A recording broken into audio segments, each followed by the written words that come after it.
우리 하나님 말씀 선포하고 예배로 나아가시겠습니다. 시편 5편의 말씀인데요, 우리 다 함께 믿음의 선포로 고백하시면서 오늘도 예배로 나아가시겠습니다. 나의 왕 나의 하나님이여, 내가 부르짖는 소리를 들으소서. 내가 주께 기도하나이다. 여호와여, 아침에 주께서 나의 소리를 들으시리니 아침에 내가 주께 기도하고 바라리이다. 오직 나는 주의 풍성한 사랑을 힘입어 주의 집에 들어가 주를 경외함으로 성전을 향하여 예배하리이다. 아멘. 오늘 말씀의 고백처럼 이 아침에 우리가 주님께 부르짖고 예배할 때 들으시는 그 하나님의 음성을 우리 모두가 경험하고 그 하나님을 만나는 예배가 되길 소망합니다. 오늘도 우리 안에 자유함 가운데 또 그러나 영과 진리로 깨어서 주님 앞에 감사함으로 예배하며 나가는 시간이 되길 원합니다. 우리 함께 찬양하며 고백하며 나아가겠습니다.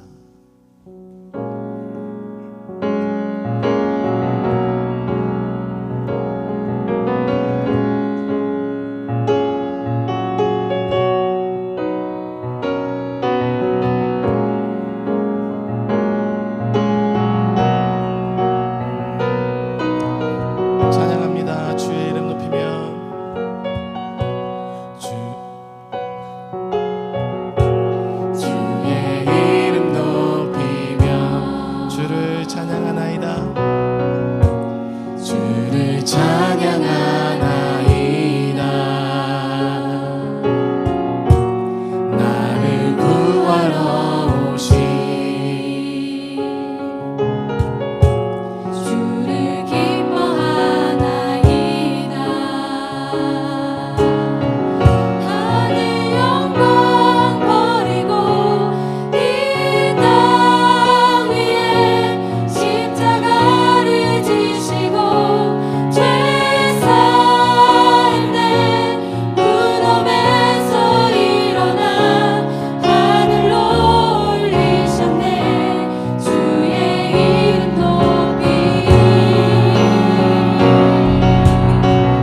위하여 넘어져도 언제나 주만 찬양하겠네.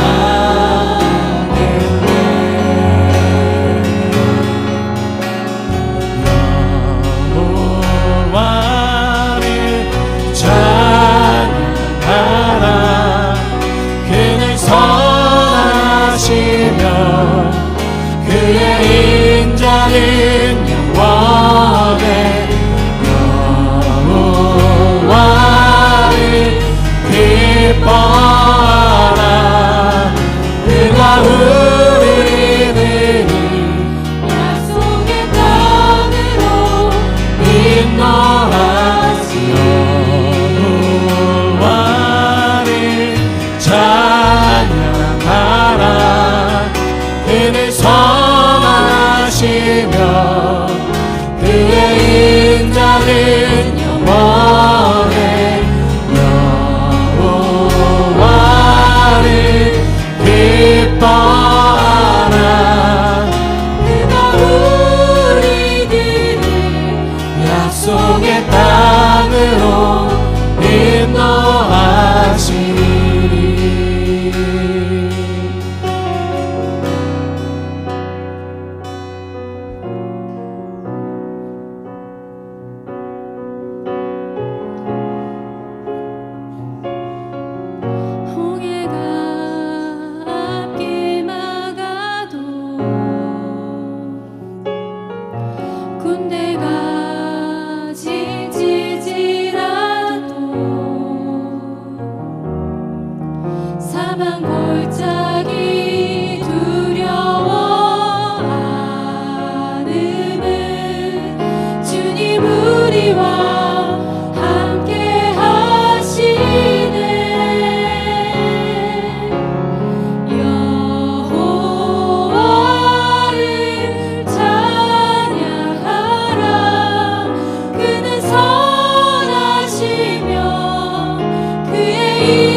선포합시다. 여호와를 찬양하라.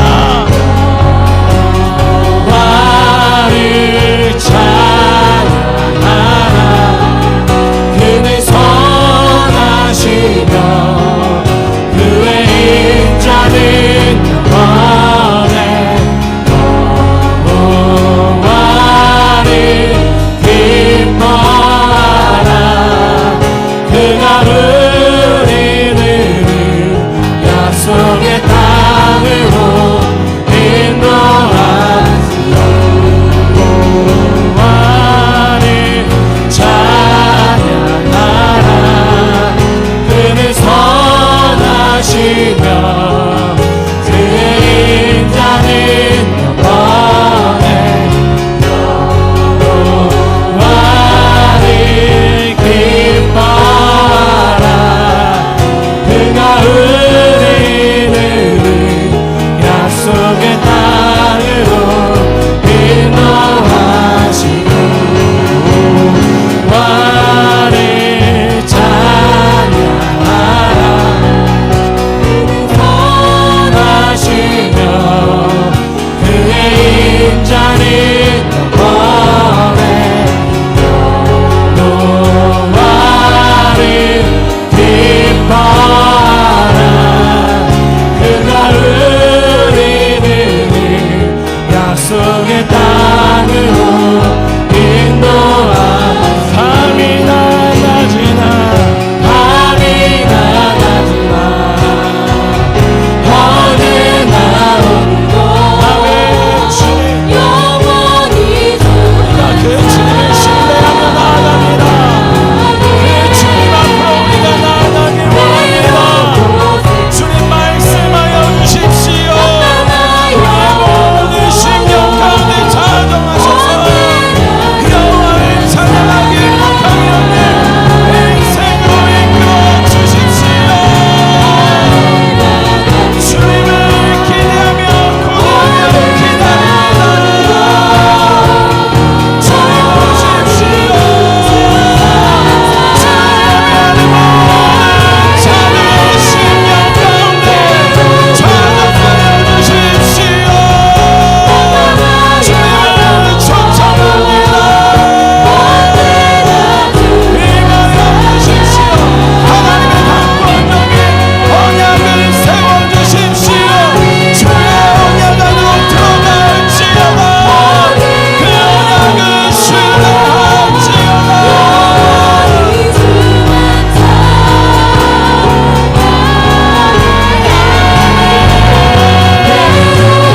깊은 언약 속으로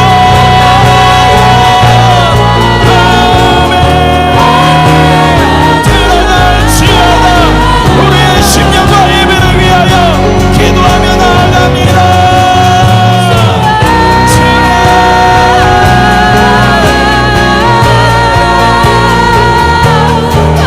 주님을 구합니다 주님을 만대합니다 생명이신 주님 이곳에 주의 생명을 흘려보내 주십시오 생명을 일으키십시오 하나님 그것을 우리가 바라봅니다 부르짖고 찾는 자에게 두드리고 구하는 자에게 하나님이 말려 주십시오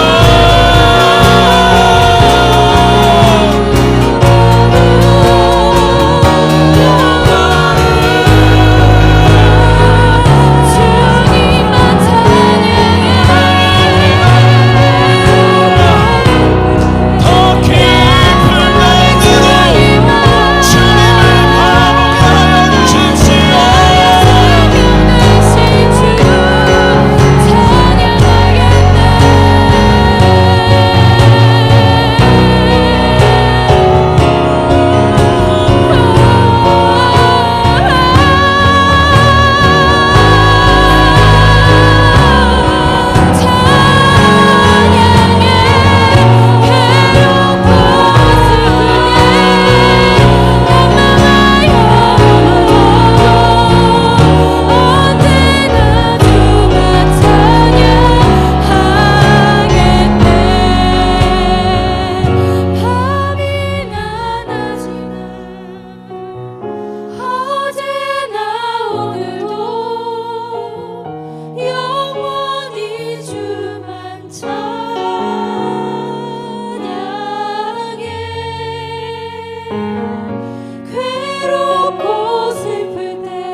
할렐루야. 찬양과 경배를 받으시기에 합당하신 여호와 하나님 아버지, 은혜를 감사합니다. 지난주 저희 교회 24시 예배를 허락하시고 기뻐 받으신 주님 감사합니다. 복된 주님의 날 저희들을 즐거이 예배하는 곳으로 불러주시는 애 더욱 감사드립니다. 먼저 저희들을 택하여 불러주시고 저희들로 통해 주님의 뜻을 이루어가기를 원하셨지만 한 주간의 삶을 저희들 뒤돌아볼 때 하나님의 선하시고 기뻐하시고 온전하신 뜻대로 생각하고 말하고 행동하기에 힘쓰지 못하고 너무나 부족했던 부분을 이 시간 고백합니다. 다시금 빛대신 주님 앞에 돌이키기 원합니다. 날마다 나를 향하신 주님의 부르신 사명 감당하기 위하여 힘쓰며 먼저 그의 나라와 그의 의를 위해 마음을 두고 주님의 마음인 온유와 겸손, 사랑으로 보고 듣고 말하며 주님 사랑으로 연합되어 직장과 가정 삶의 현장에서 날마다 넉넉히 이기는 승리의 삶을 살아갈 수 있도록 더욱 영적 근육이 단단해져 갈 수 있도록 도와주소서. 즐거이 예배하는 교회에 세우신 강지훈 담임 목사님 영육관 더욱 기름 부어주시고 또한 다음 세대들을 위해 말씀으로 먹이시는 강미정 전도사님께도 더욱 주님이 힘주시고 피곤치 않게 하시고 영광의 세대들은 말씀으로 뿌리가 박히고 덕가 굳어져 이 세대를 위해 주님이 준비하신 뜻을 이루어 세상이 감당 못하는 자녀들로 반석 위에 든든히 서가게 하소서. 말씀을 듣습니다. 가시밭, 길가밭, 돌짝밭, 파쇄하기를 선택합니다. 옥토에 싹이 나고 열매 맺는 새로운 날 되기를 하늘과 땅 모든 권세를 가지신 위대하신 예수 그리스도의 이름으로 기도합니다. 아멘.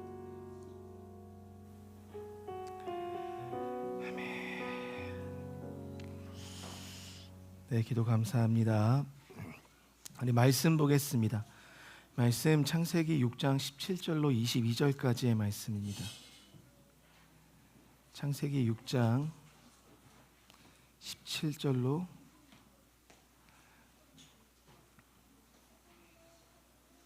22절까지의 말씀. 창세기 6장 17절로 22절까지의 말씀.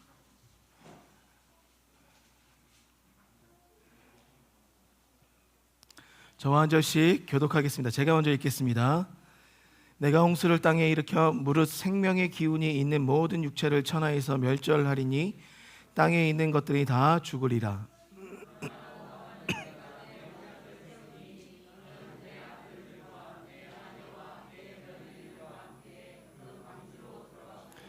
혈육 있는 모든 생물을 너는 각기 암수 한 쌍씩 방주로 이끌어들여 너와 함께 생명을 보존하게 하되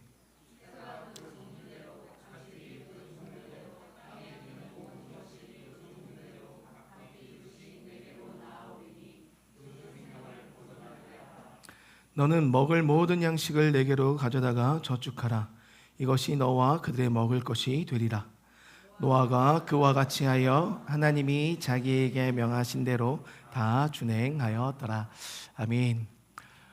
여러분들 외람된 질문이지만 저축들 하고 계십니까? 어떠세요? 저축하시는 가정들 있으실 거예요. 또 지금 어떤 삶이 또 여유롭지 못해서 저축보다는 사는 것 자체도 또 이렇게 버거우신 분들도 계실 텐데 오늘 성경에도 보니까 저축하라라는 표현이 지금 나옵니다. 이례적으로 21절에 보니까 너는 먹을 모든 양식을 내게로 가져다가 저축하라라고 이야기합니다. 여러분들 저축을 왜 하고 계십니까?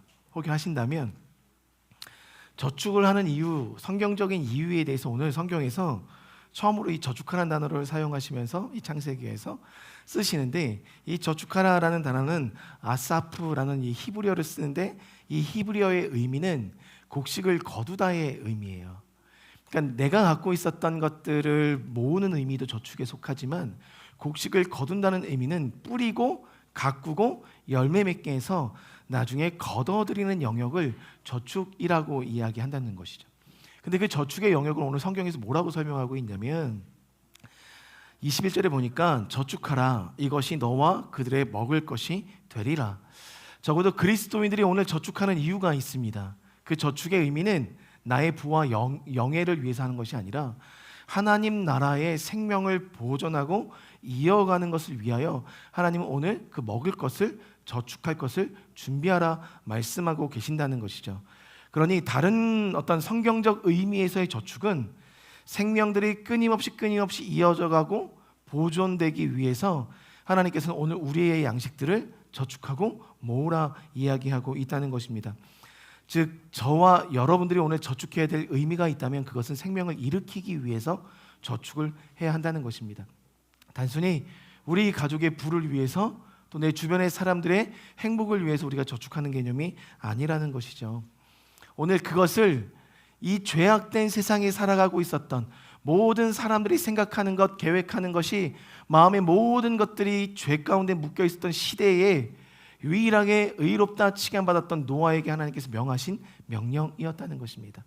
노아의 때나 우리가 살아가고 있는 지금의 때가 별반 다르지 않다면, 그리고 성경에서도 이미 노아의 때가 인자의 때와 같으리라 말씀하셨습니다. 인자의 때와 같으리라. 누가복음에 그 말씀을 선포하셨던 이유는 예수님께서 승천하신 이후에 지금의 때는 인자가 예수님께서 재림하시는 그때를 기다리는 때이기 때문에 어찌 보면 노아의 때보다도 더한 하나님 앞에서 모든 사람들이 죄 가운데 살아가고 있는 삶의 여정의 때임을 나타내고 있다는 것이죠. 그러면 오늘 우리가 동일한 관점에서 노아와 같이 우리의 인생이 저축을 해야 한다면 그 저축은 예수 그리스도가 오시는 그 길을 준비하기 위해서 생명들을 일으키는 것에 우리의 저축들이 흘러 들어가야 된다는 것을 말씀하고 계신다는 것이죠. 어찌 보면 균형을 강조하는 이 시대 속에 세상의 어떤 흐름 속에서 균형보다 하나님 앞에서 그 말씀의 중심을 잡으려 했었던 한 사람, 그 노아가 의인으로 하나님 앞에 섰을 때 그가 주님 앞에 나아가는 삶의 모습이 오늘 이 저축에 있었다는 것을 우리가 좀 기억할 수 있어야 될 것 같습니다. 여러분들 이번 한 주간 균형과 중심의 어떤 여정 속에서 중심을 잡으셨습니까? 여전히 균형을 잡는 것에 우리의 인생을 더 할애하셨습니까? 적어도 악이 만연한 세상 가운데 살아가고 있었던 노아는요, 균형을 잡는 인생이 아니었습니다. 많은 이들의 모든 생각과 마음의 계획들이 죄악을 향해 가고 있었던 그 찰나에 그는 끊임없이 여전히 중심을 붙잡고 있었습니다. 그 중심을 붙잡고 있었던 그 사람을 향해서 성경에서 뭐라고 이야기하고 있냐면 의인이다, 하나님과 동행하는 자다, 그리고 하나님의 모든 명령들, 말씀들을 준행한 자다. 이 세 가지의 키워드가 중심 잡는 삶의 실생활들을 보여주고 있다는 것입니다. 의로운 사람이다 라고 표현하고 있는 이 탐임이라는 것은 온전한, 순결한 뜻을 가지고 있습니다. 근데 이 탐임이란 단어는요, 온전하다, 순결하다라는 의미로 쓰여질 때 그것이 하나님 앞에 번제단 안에 드려지는 제물로 올려드리는 그 순간에 그 제물들을 일컬을 때 탐임이라고 표현했다는 것. 그러면 오늘 이 노아가 의인으로서 중심을 잡고 살아가고 있었다는 것은 적어도 그는 하루하루의 삶이 자신 스스로가 하나님 앞에 제물로 올려드리는 순결한 인생을 살아가고 있었던 자, 그 다른 사람들과 구분되어 의롭게 살아갔었던 구별된 인생을 살아가고 있었음을 나타내고 있다는 것입니다. 그와 동시에 동행하는 자였다라고 표현하는 이 말, 히트 할레크라고 이야기합니다. 이 히브리어는 이 히트 할레크는 그냥 의미를 그대로 풀어내면 함께 걷는 것을 의미합니다. 함께 걸어가는 것. 여기서 함께 걸어간다고 할 때 이 함께 걸어감의 동기와 목적, 그 의도를 이미 걷는 그 함께 걷는 그 대상에게 맞춰진 삶을 말하고 있어요. 나의 의도와 나의 목적과 나의 어떤 계획들을 가지고 이 대상에게 나아가는 것을 의미하는 것이 아니라 그분의 대상, 나의 대상이 되신 그분께 나의 모든 의도와 목적이 아닌 그분의 의도와 목적을 입고 그분 옆에서 함께 걸어가는 것을 동행, 히트할레크라고 표현하고 있다는 것입니다. 저와 여러분들의 인생이 보다 하나님이 원하시는 구별된 인생으로 살아가길 원한다면 우리의 삶의 동기, 목적, 그리고 내가 오늘 계획하는 모든 계획의 의도가 내 것이 아닌 하나님의 것을 덧입는 것으로부터 시작하는 삶을 원하고 계시고 말씀하고 계신다는 거예요. 그러니까 왜 이 세상 가운데서 균형을 잡는 삶과 중심을 잡는 삶이 어려운가라는 질문 속에서 근본적으로 이 노아는 우리에게 답을 주고 있다는 것입니다. 우리의 생각과 의도가 먼저가 아닙니다. 어찌 보면 우리의 생각과 의도는 세상 가운데서 균형을 맞추는 것에 더 힘을 쏟을지도 모르겠어요. 그러나 하나님의 의도와 목적에 우리의 생각과 삶을 맞춰낸다면 오히려 중심이 잡히는 삶으로 나아갈 수 있음을 이야기하고 있다는 것입니다. 우리가 다 알고 있는 이야기, 이미 들어서 알고 있는 이야기를 한번 정리하고 좀 넘어가 볼게요. 방주는 히브리어로 테바라고 쓰고 있죠.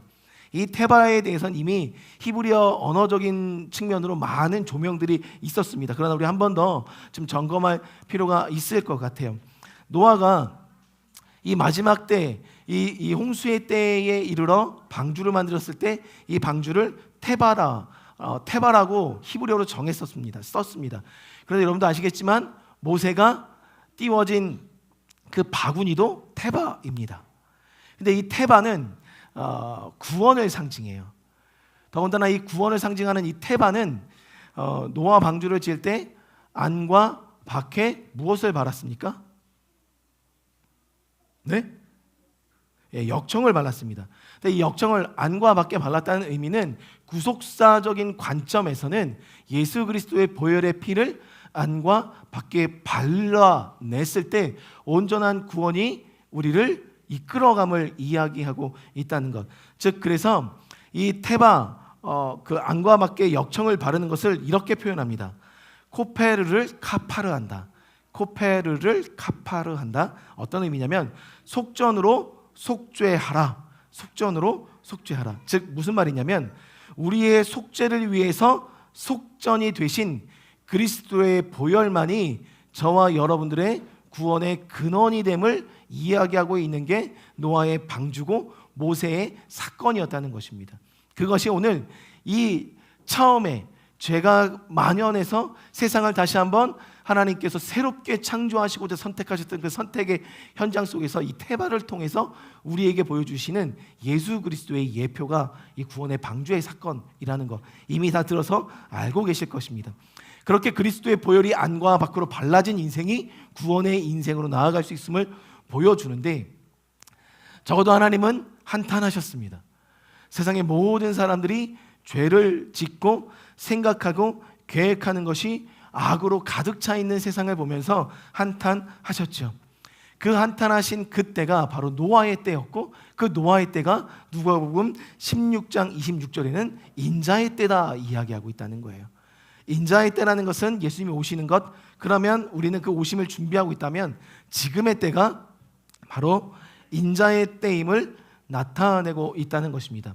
인자의 때에 즉 하나님의 마지막 때에 나타나는 현상이 뭐냐면 창조의 질서가 어그러지는 현상이 나타난다는 것입니다. 그 창조의 질서가 어그러지는 현상이 나타나는 것의 가장 대표적인 것이 여러분들 성이 무너지는 거예요. 우리의 정체성, 여자와 남성의 성이 무너지는 것. 제가 이번 주 금요일에도 이제 잠시 UBI에 가서 이제 얘기할 때도 이 성의 정체성이 무너지는 것에 대해서 이제 민철 형제랑 함께 있었던 사람들이랑 이야기를 나눴었는데 오랜 세월 동안 시골을 오고 다니면서 이 강원도 7번 국도를 따라서 청소년 사역을 하셨던 한 목사님의 고백이에요. 15년 동안. 최근에 그분과 만나서 이야기를 나누는데 그분이 이야기하시더라고요. 예전 같지 않다. 이 강원도에 있는 그 청소년들을 이 선교하는 것이 예전과 같지 않다라고 이야기하세요. 그런데 그 와중에 가장 심한 것이 무엇인지 아시냐 물어보더라고요. 좀 몰랐습니다. 그분이 이야기하시는 게 뭐냐면 동성애가 그 시골에 있는 청소년들에게 가장 심각한 죄의 모습이라는 거예요. 오히려 미디어에 더 노출이 많이 되고 도시에서 살아가고 많은 문화들을 접할 수 있는 도시의 학생들이 더 많은 영향을 이 동성애에 받을 거라고 생각이 되어지는데 그리고 실제로 지금 이 다솜 청년이 살아가고 있었던 시대의 청소년들은 쉽게 그 동성애를 그냥 이렇게 접하면서 살아가고 있었습니다. 오히려 도시가 더 접할 것 같은데 시골이 더 만연하다는 거예요. 그 이유가 뭐냐 물어봤더니 외로움이라는 거예요. 부모님들은 일하러 나가시고 이 친구들은 학교 갔다 오면 그냥 본인들밖에 없는 그 외로움 속에서 선택하는 것이 뭐냐면 내 동성과 함께하는 것. 하나님과 함께하는 그 시대가 아닌 동성과 함께해서 그 동성애를 어떻게 해결해 줄 수가 없다는 그들의 외로움이 해결이 되지 않으면 이 동성 문화가 해결이 되지 않는다는 거예요. 어찌 보면 저는 거기서 그런 생각을 하게 되었습니다. 지금 이 시대가 왜 이렇게 성이 무너져가고 있을까? 달리 생각하면 이 외로움, 하나님을 알지 못하는 이 영적인 가람과 외로움이 이런 다른 어떤 즐거움과 이 외로움을 달랠 수 있는 그 무언가를 찾아가는 삶으로 이끌어 나가고 있는 모습이 아닌가라는 것입니다. 그래서 성경에는 인자의 때가 오는 것에 대해서 때와 시는 너희들의 권한이 아니다 분명히 말씀하셨습니다. 그러면 때와 시는 우리들의 권한이 아니기 때문에 그때가 언제입니까에 대해서 우리가 팔 필요는 없다는 거예요. 다만 지금이 인자의 때라는 것을 안다면 우리가 준비해야 된다는 것입니다. 무엇을?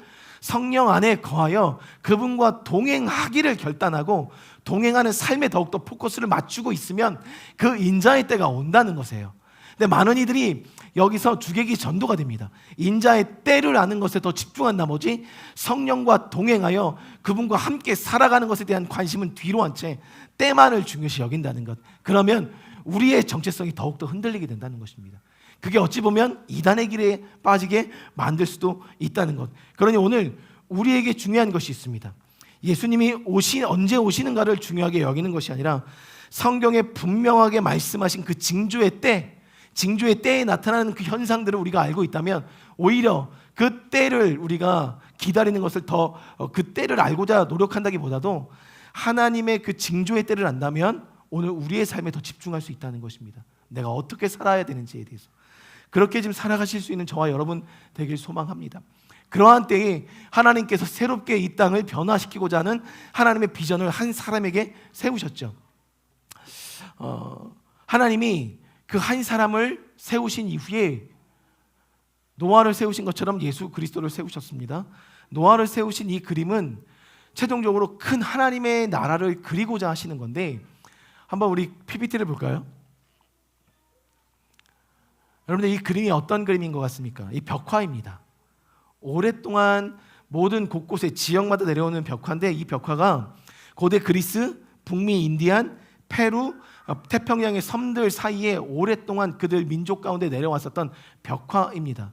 이 벽화의 그림을 보시면 아시겠지만 맨 위에 있는 그림이 이 동그란 곳으로부터 비가 내리는 그림입니다. 비가 내리고 있고 그 비가 오랫동안 내려서 모든 사람이 그 다음 그림이 물에 잠기는 그림. 그리고 난 이후에 물에 잠겼을 때 비로소 방주가 떠오르게 됐고 비가 그치고 땅이 말랐을 때 방주에서 4사람이 나왔습니다. 이 4사람은 남자 4명을 일컫습니다.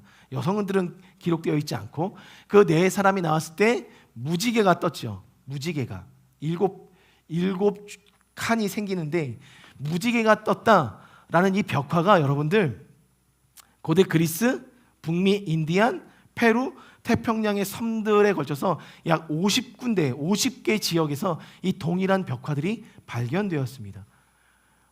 그렇다는 것은 이 노아의 홍수가 허구성을 이야기하고 있지 않다는 거예요.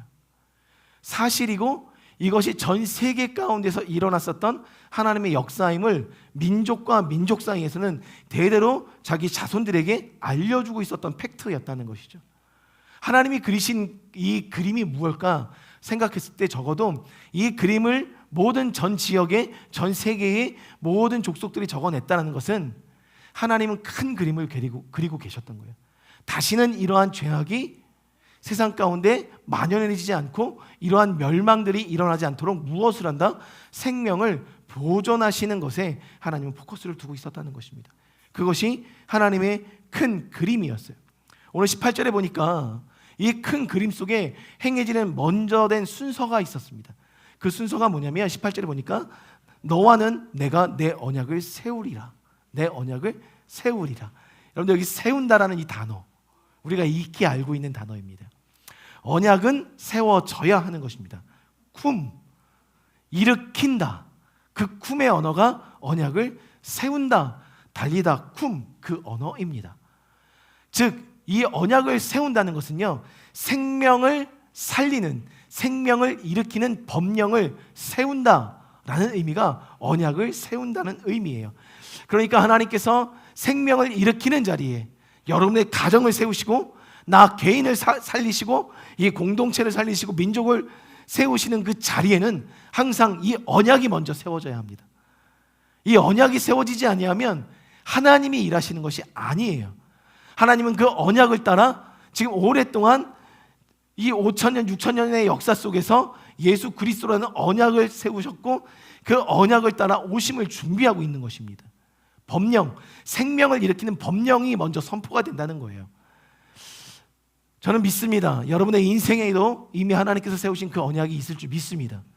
그 언약 안에서 여러분의 인생을 지금도 하나님께서 인도하고 그 생명을 일으키시는 삶을 이끌어 가심을 저는 믿습니다. 그 언약이 세워지려면 두 가지가 충족이 되어져야 합니다. 첫 번째는 하나님의 주권이 행사가 돼야 돼요. 하나님의 주권. 즉 이분이 절대자라는 것을 내가 인정하고 수용하고 받아들이는 그 사건이 먼저 일어나야 됩니다. 만약에 하나님께서 노아에게 언약을 세우셨는데 노아가 그것을 수용하지 않아요. 받아들이지 않아요. 그럼 그 언약은 세워질 수 없는 거예요. 주권이 행사가 되고 그분을 인정하는, 그분 앞에 순복하는 피조물된 삶이 먼저 행해져야 언약이 세워집니다. 그 다음에 또 한 가지는 이 언약은 어떻게 세워지느냐? 그러면 하나님의 주권이 세워져야 되는 거잖아요. 그럼 주권이 세워지지 않은 우리의 인생은 언약이 없는 것입니까? 그래서 예수님께서 말씀하신 거예요. 찾고 구하고 두드리는 자에게 내가 좋은 것을 주겠다. 그 좋은 것이 무엇입니까? 성령을 주시겠다. 성령은 예수 그리스도의 영입니다. 즉 우리 인생의 중심이 예수 그리스도로 세워지기를 찾고 구하고 간구하는 자에게 하나님의 언약은 세워진다는 거예요. 그러니 여러분들 분명히 아셔야 될 것이 있습니다. 우리는 언약 안에 세워져서 언약 안에 살아가야 되는 거예요. 그것이 중심을 이룬 삶이 될 수 있는 것입니다. 여러분들이 지금 계획하고 있는 모든 것들, 이 노아의 모든 100년 혹은 120년으로 봅니다. 이 두 가지 설이 있어요. 100년에서 120년으로 보는 설이 있고 70에서 80년으로 보는 설이 있습니다. 무엇이? 노아 방주가 만들어진 설. 근데 많은 학자들이 100년에서 120년에 걸쳐서 이 노아 방주가 만들어졌다라는 것에 더 많은 힘을 싣고 있어요.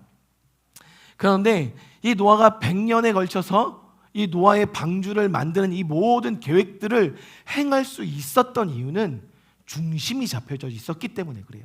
언약 안에 서 있었기 때문에. 그가 방주를 어떻게 만들겠다 하나님께서 그림을 주셨을 때 그 계획대로 실행해 나갈 수 있었던 것. 그러니까 여러분들 우리가 분명히 아셔야 됩니다. 100년 대계의 계획을 실행하는 것도 노아가 그린 그림이 먼저가 아니었다는 거예요. 하나님이 그리신 그림 그대로 그려낼 수 있는 실행력을 가진 것, 그것이 준행입니다.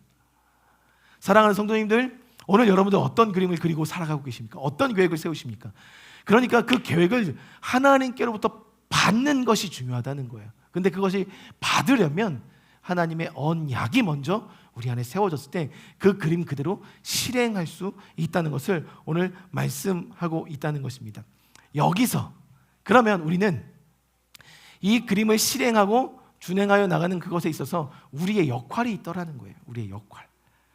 저는 그 중심 잡힌 인생들의 역할이 어떠한 것인지 오늘 말씀 가운데 짧게 두 가지만 좀 나누고자 합니다. 19절에 보니까 이렇게 말씀하고 계세요. 19절에 혈육 있는 모든 생물을 너는 각기 암소 한 쌍씩 방주로 이끌어 들여 너와 함께 생명을 보존하게 하되 라고 표현하고 있다는 것이죠. 노아의 역할입니다. 노아의 역할 무엇이냐?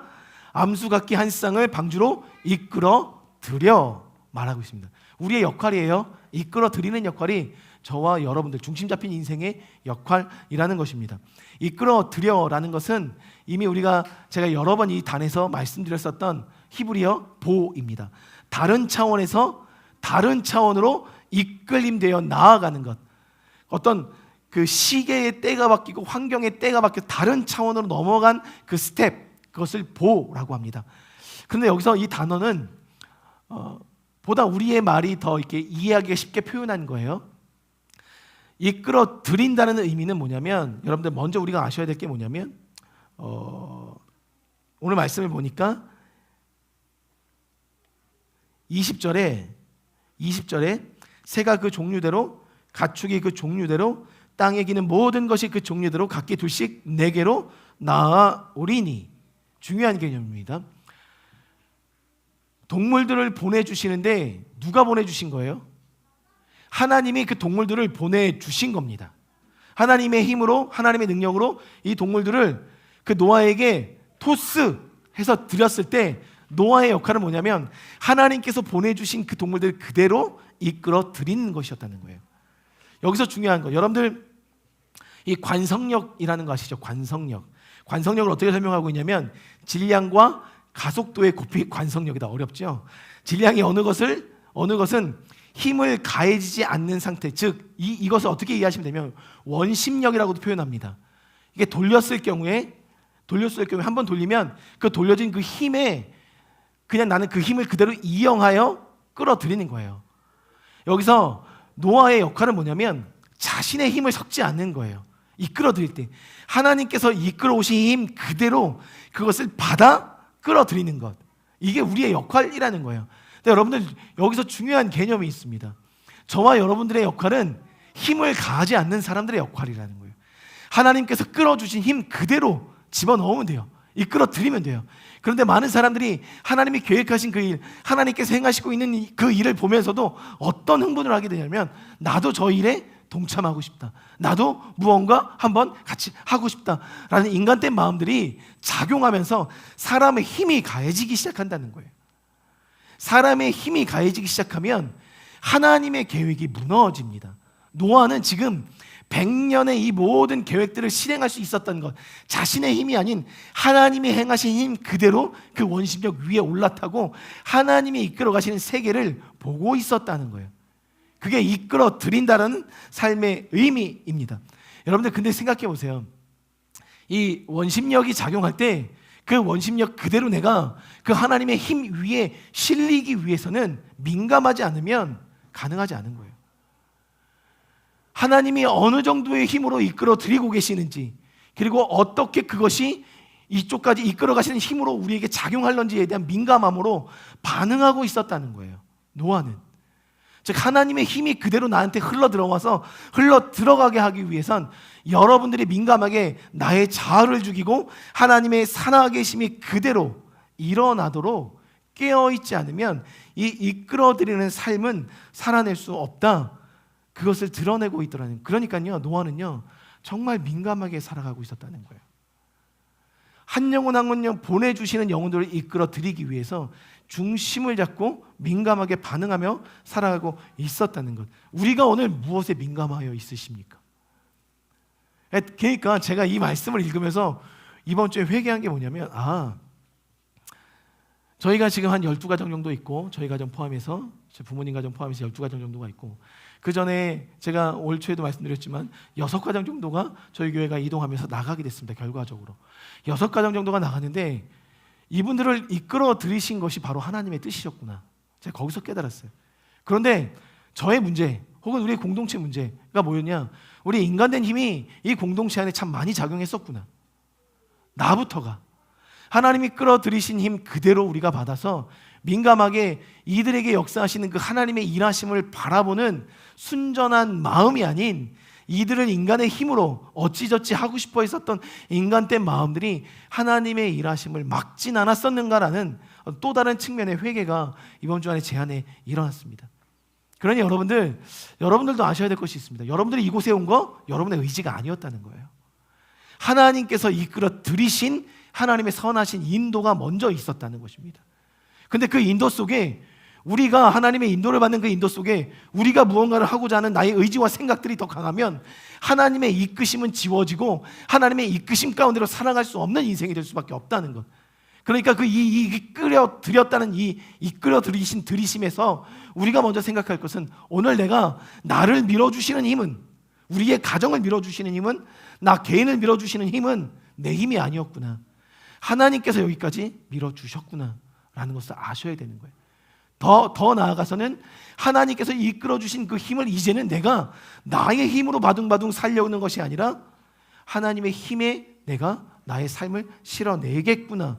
그러면 그렇게 하기 위해서 내가 무엇을 해야 될지에 대한 숙제가 저와 여러분들에게 주어졌다는 것입니다. 우리가 보다 이끄신 그 하나님의 이끄심에 더 집중을 하는 것, 그것이 오늘 이 노아의 방주를 통해서 우리에게 말씀하고 있다는 거예요. 그러니까요, 여러분들 22절에 이 모든 일들을 진행하고 난 이후에 노아를 향해서 뭐라고 표현하고 있냐면 다 준행하였다라고 표현하고 있어요. 이 준행의 의미는 이렇습니다. 하나님께서 내 안에 내주하셔서 일하심 그대로를 행하는 것, 그것이 준행입니다. 우리의 인생이 지금 하나님의 일하심을 준행하고 있는지를 우리가 한번 점검해 보았으면 좋겠습니다. 우리의 힘이 절대 드러나서는 안 되는 것이고 나의 나됨이 드러나서는 안 되는 것. 그러니까 바울이 이야기합니다. 나의 나된 것은 오로지 누구의 은혜? 하나님의 은혜였다. 우리의 힘을 빼야 된다는 거예요. 사랑하는 성도님들, 우리의 힘을 빼십시다. 그리고 하나님의 이끄심대로 이끌려 나가는 것이 노아의 포지션, 저와 여러분들의 포지션, 우리가 걸어갈 길이라는 것을 말씀하고 있다는 거예요. 두 번째가 있었습니다. 두 번째는 오늘 19절에도 말씀하시고 20절에도 말씀하시는데 생명을 보존하라입니다. 그러니까 저와 여러분들이 걸어갈 길이 있었습니다. 그 길은 뭐냐면 생명을 보존하는 길입니다. 근데 어떻게 보면 이것을 제가 언젠가 매번 말씀드렸지만 여러분들, 예수님의 계획은 생명을 살리는 것에 있었다는 거예요. 동일한 개념이었던 거예요. 동일한 관점. 예수님께서 생명을 살리는 계획을 갖고 계셨기 때문에 죽을 수밖에 없었던 가늠한 여인이 살아난 것처럼 오늘 하나님은 진노의 하나님으로 벌을 주시고 심판하시려는 하나님으로 자리 잡으신 것이 아니에요.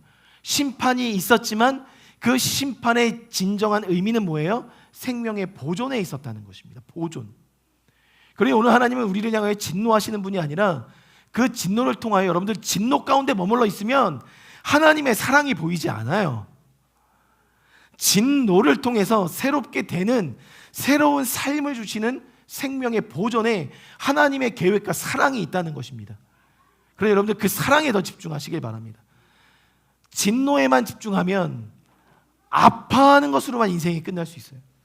그러나 그 진노를 인하여 새롭게 되는 생명에 집중하면 예수 그리스도의 사랑이 저와 여러분들 가운데 이어진다는 것입니다. 저와 여러분들은 생명을 보존하는 세대입니다. 근데 이제 저와 여러분들 세대, 아비 세대는 어찌 보면 이제는 생명을 보존하는 세대를 살려내야 되는 세대일지 모르겠습니다. 저와 여러분의 세대는 그런 세대예요. 이제 우리 다음 세대들이 그 생명을 보존, 여러분들 이 보존의 의미는 유지에 있습니다. 유지. 우리는 생명을 일으키려는 것, 또 혹은 죽은 것을 살리는 것에 어찌 보면 힘을 더 많이 쏟을지도 모르겠습니다. 그리고 온전히 여러분들 이걸 아셔야 돼요. 여러분들 보전과 보존의 의미가 다름을 아십니까? 보존이 뭡니까? 이 보가 잠시만요. 잠시만요.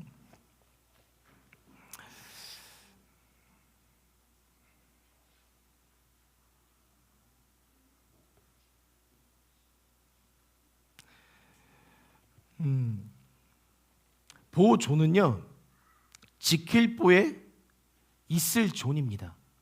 보존은 보존. 지킬 보에 있을 존. 그 존재가 있게만 지켜내는 것이 보존. 그러나 보전은 좀 다릅니다. 보전은 상당히 어려운 관점이에요. 왜냐하면 지킬 보에 온전할 전. 온전하게 지키는 것이 보전입니다. 여러분들 우리나라 애국가의 길이 보존입니까? 보전입니까? 예? 보전입니다. 지금 온전히 그것을 지켜가고 있는 것 같습니까? 우리나라가? 아니죠. 보존이 그만큼 힘들어요. 그걸 아셨는지 모르겠어요. 하나님은 우리에게 보존을 이야기하십니다. 그냥 그 존재가 있게만 지켜가는 것. 생명을 유지한다는 것은요, 오늘 숨이 붙어 있으면 된다는 의미예요. 그래서 그것을 오늘 17절에 뭐라고 표현하고 있냐면 숨이 붙어 있는 것을 생명의 기운이라고 이야기하고 있습니다. 생명의 기운을 이 땅에서 없애겠다. 근데 이 생명의 기운이라는 이 기운이란 단어 루아흐, 하나님의 숨, 성령을 의미합니다. 그러니까 여러분들 우리의 생명을 유지시키기 위해서 필요한 것이 있었더라고요. 하나님의 호흡이 붙어 있어야 되는 거예요. 성령이 그 안에 중심으로 잡혀져 있어야 되는 것. 생명의 세대를 일으킨다는 것, 생명을 유지한다는 것, 우리 자녀들에게 생명을 심어준다는 것, 우리가 그들의 숨을 숨쉬게 할 수 없습니다. 그들 안에 계신 성령님을 그들이 지켜낼 수 있도록 이들을 가르치고 훈계하고 양육하는 것, 그것이 저와 여러분들의 세대라는 거예요. 그게 우리의 역할, 노아의 역할. 내 노아도 그 생명을 보존하는 역할로 나아갔어야 합니다. 그런데 그 자녀들을 보존하는 역할이 아비와 어미의 역할이었다면 저는 이 노아가 그 역할을 못했다고 봐요. 언제? 노아의 홍수 이후에. 그의 자녀 함 지킬 수 있었겠죠. 아버지의 경고망동의 그러니까 아버지의 그 못난 행동을 보고 경고망동하지 않도록 생명을 보존할 수 있었을 것입니다. 그러나 결국 그 가족이 찢어지게 되는 아픔을 겪게 되는 것입니다. 아비의 역할, 어미의 역할, 보존, 성령님이 그들의 인생의 주인으로 잡으실 수 있도록 그것을 도와주고 유지시켜주는 역할. 구체적인 역할들은 제가 설명드리지 않겠습니다. 그것은 가정마다 아비와 어미가 지금부터 숙제로 행하셔서 우리 아이들에게 그 성령, 생명을 유지시키기 위해서 어떻게 하면 될 것인가는 여러분들에게 주어진 숙제가 될 것입니다. 사랑하는 성도님들, 그 모든 것들을 좀 지켜갈 수 있길 바랍니다. 오늘 하나님께서 오늘 저와 여러분들에게 그것을 말씀하고 계세요. 저와 여러분들은 그 생명을 유지하는 자리로 나아가야만 합니다. 말씀해 주신 결론을 좀 맺겠습니다.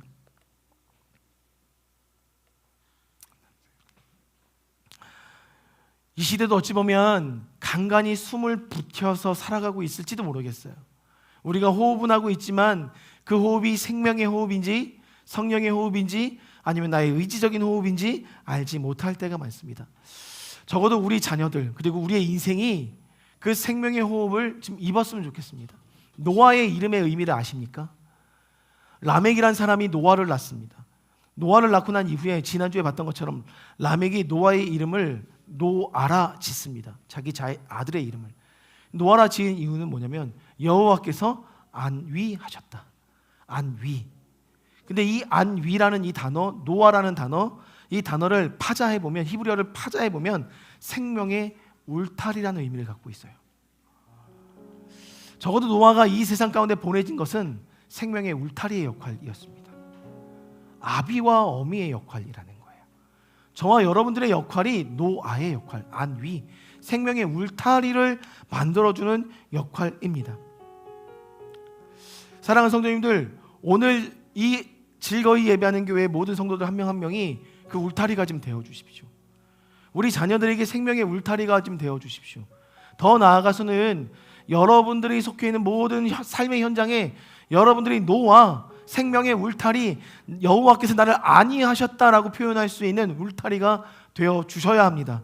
그래야 이 땅 가운데 주님 오시기는 그날까지 중심을 잡고 그 생명을 유지시켜 주시는 그리스도인들이 살아 있어야만 주님 오실 길을 예비할 수 있거든요. 우리의 세대의 사명이 거기에 있습니다. 사랑하는 성도님들, 함께 그 생명을 유지해 가길 소망합니다. 여기서 중요한 표현이 있습니다.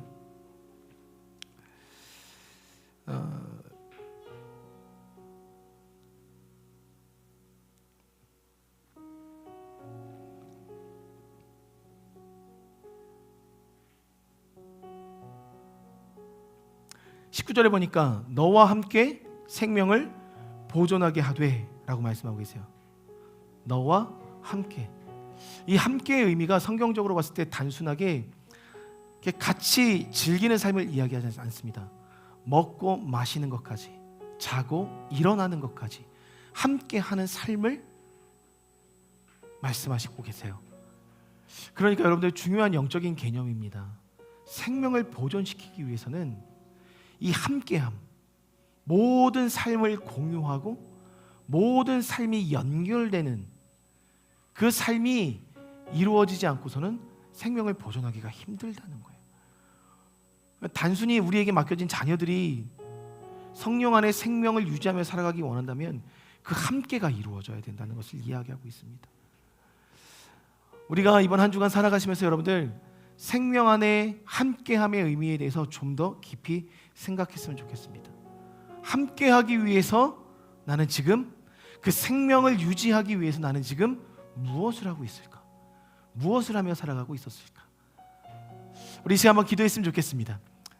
하나님, 우리가 생명을 유지하고 보존하는 것에 있어서 하나님께서 이끌어드린 그 생명들 안에 우리가 어떻게 살아가고 있었는지를 조명시켜 주십시오.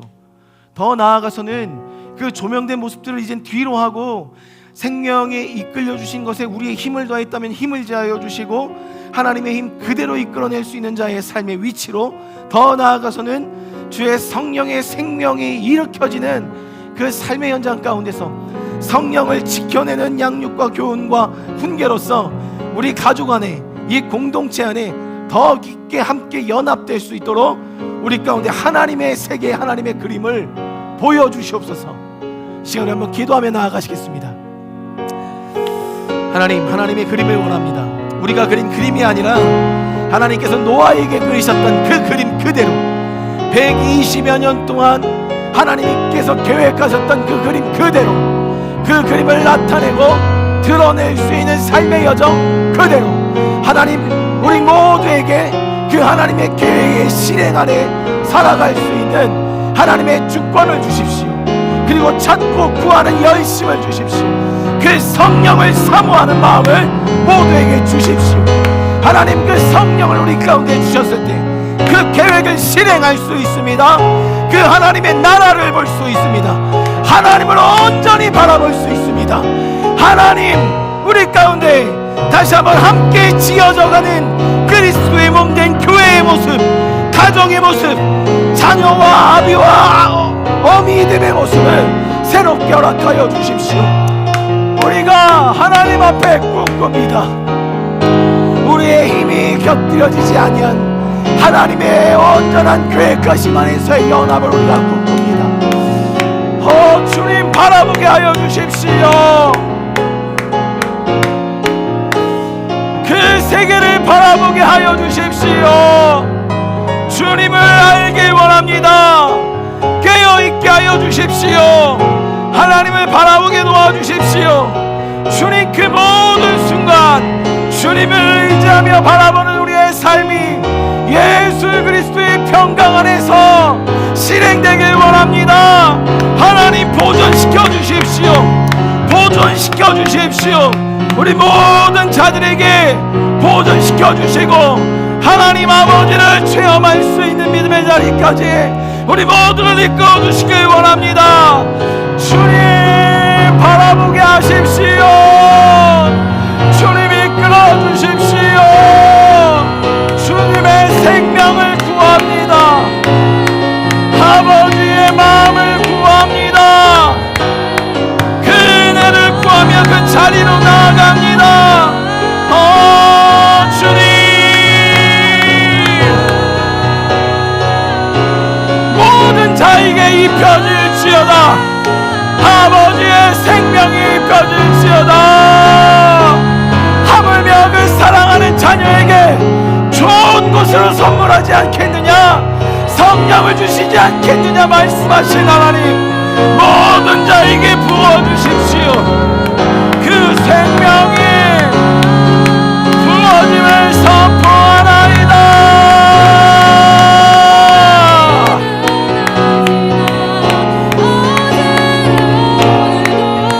주님, 부어주십시오. 이번 한 주간 함께 지어져가는 자가 우리가 어떻게 주님 앞에 그 생명을 보존하고 있는지에 대해서 하나님 돌아보길 원합니다. 돌아보게 하여 주십시오. 돌아가게 하여 주십시오. 주님을 바라보는 자리로 나아가게 하여 주십시오. 아멘. 주님, 그 바라봄을 새롭게 하여 주십시오. 아멘. 주님 바라봅니다. 하나님, 오늘도 이 노아의 때와 같은 이 시대에 저희들을 지켜주시고 중심을 잡은 인생으로, 그 성령으로 중심을 잡아 민감하게 반응하여 주님의 계획을 이 땅 가운데 풀어놓는 실행자로, 노아로 저희들을 불러주셨음을 인하여 감사를 드립니다. 그러나 먼저 회개하기는 우리가 노아의 인생처럼 하나님의 계획을 이 땅 가운데 실행하고 이끌어드리고 보존하는 것으로 살아가지 못하고 있었던 우리의 삶이 있다면 하나님 선포합니다. 이전 것은 지나갔으니 보라 새 것이 되었도다 말씀하여 주십시오. 그리하여 하나님, 이제는 그 생명을 세우는 자리로, 보존하는 자리로 하나님의 힘 그대로를 이끌어 드려 하나님 그 생명들을 이어져가는 자리로 우리 성도님들의 삶을 세워 주십시오. 우리 아비 어미 세대가 그 생명을 보존시키는 자리로 나아갔을 때 우리 자녀 세대들은 생명을 일으키는 세대로 일어날 줄 믿습니다. 하나님, 그리하여 주님 오실 길을 예비하는 그 길이, 그 좁은 길이 이 땅 가운데 열려짐을 믿사오니 하나님 일하여 주시고 그것에 이 즐거이 예배하는 공동체를 사용하여 주십시오. 이곳에 보내주신 가정 한 가정 한 가정, 그 어느 한 가정도 자신의 의지와 힘으로 이곳에 온 것이 아니라 하나님의 이끄심 속에 이곳으로 온 줄 믿습니다. 계속해서 그 이끄심 위에 올라타 우리의 힘과 우리의 의지를 잠시 내려놓고 하나님의 힘에 이끌려 성령의 바람 가운데 나아가는 인생이 될 수 있도록 주님 응원하여 주시고 계속해서 그 성령의 새로운 바람을 그 가정과 삶 안에 일으켜 주시옵소서. 오늘도 빈손으로 나오지 않고 주님 앞에 귀한 예물 올려드립니다. 이 예물을 흠양하여 주시고 쓰이는 곳곳마다 하나님의 생명을 보존하고 일으키는 예물로 사용되게 도와주시며 그 생명을 일으키고자 저축하고자, 그래야 생명을 일으키고 또 그 생명을 나누고자 저축하는 모든 삶의 현장과 일터와 그 사업장 위에 주님께서 생명의 기운, 그 성령 루아흐로 함께하여 주셔서 오고 가는 모든 자들이 신명기 28장의 복을 누리며 나아가는 사업장과 기업이 될 수 있도록 하나님 인도하여 주시옵소서. 이제는 구주 되신 예수 그리스도의 차고 넘쳐 흐르는 은혜와 아버지 되신 그 하나님의 인자하신 사랑과 보혜사 되신 성령님의 교통하심과 감동하심의 그 역사가 오늘도 새롭게 인자의 때를 살아가며 노아로서의 삶을 살아가 중심을 잡고자 결단하는 모든 성도 위에, 자녀 위에, 다음 세대 위에, 이 나라 이민족 모든 교회 위에 이제부터 영원토록 함께 하시기를 간절히 축원하옵나이다. 아멘.